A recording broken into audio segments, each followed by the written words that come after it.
May ano po yung pigubon quote si Chief Sedal. Sabi niya, "We did not inherit the earth from our ancestor. We borrow it from our children." So sino ba dito nung kabataan niya ay naliligo sa dagat or sa river? Tayo sa present, hindi lang tayo dapat kung ano yung nakukuha natin sa kalikasan, sa environment, hindi natin siya ine-exhaust. Yes, binigay siya ni Lord para gamitin natin, pero we have also the responsibility to take care of it. Ang programang ito ay bahagi ng layunin ng JCI Philippines na suportahan ang Sustainable Development Goals, lalo na sa mga advokasiyang may kinalaman sa kalikasan, buhay sa ilalim ng dagat at pakikilahok ng komunidad. Naway magsilbing inspirasyon ng araw na ito, hindi lamang bilang isang event, kundi bilang isang simula na malawak na pagkilos.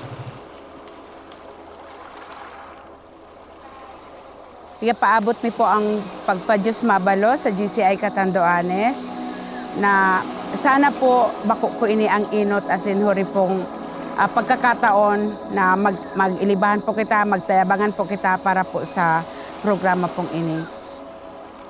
Bakit ba si JCI gumagawa ng mga programs? Sa logo namin, yung bilog sa gitna, that is the logo of the United Nations. Si JCI itong parang shape ng shield. We are the one. Kasi JCI is an arm of United Nations. Sabi daw po sa pag-aadal, sa taong 2050, mas dako na po ang plastic kaysa sa dagat. Island tayo, sagana tayo sa yamang dagat, pero ngayon ba sagana pa rin? Kasi masyado nating hinarvest, pero hindi natin pinalitan. Ang animals, they do not live trust. Pero ang mga tao, iyo. So ang sikreto dyan, let us behave like animals.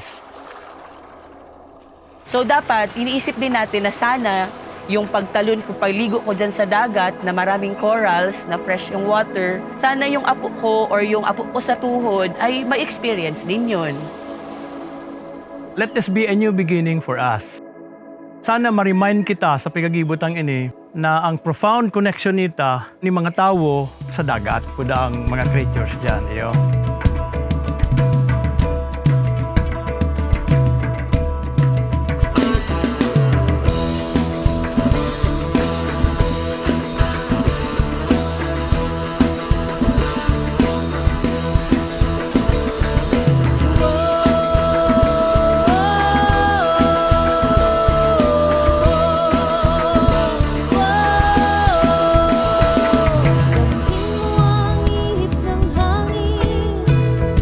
Today is Sunday,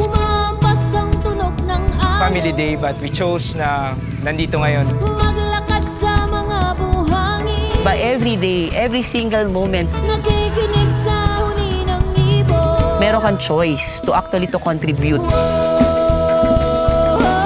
At pag nag-contribute ka sa isang goal, hindi lang yan isang goal ang tatamaan mo. Palay mo sa isang action na ginawa mo, buong 17 goals. Mo ang ihip ng hangin. Humampas ang tunog ng alon. Agapasalamat po kami sa JCI Catanduanes. Mga buhangin. Panagkondukta ning alo kaini ang GCI sa Coast Guard asin sa iba mi pang mga kailibahan.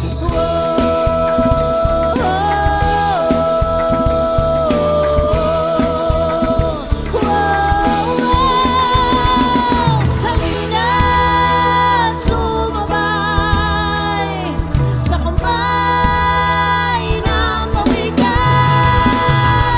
Halina't sumayang sa indayong ng kalikasan. Halina't sumabay sa kumpay ng pawikan. Daw itagaulan na pagmulat sa ugi. Daw itagaulan na pagmulat sa ugi. Ay daw itagaulan na pagmulat Sana magtuloy-tuloy pa ang Project Tauya sa communities at sa partnership also with Philippine Coast Guard and Benro and Mau. This is only the beginning. sa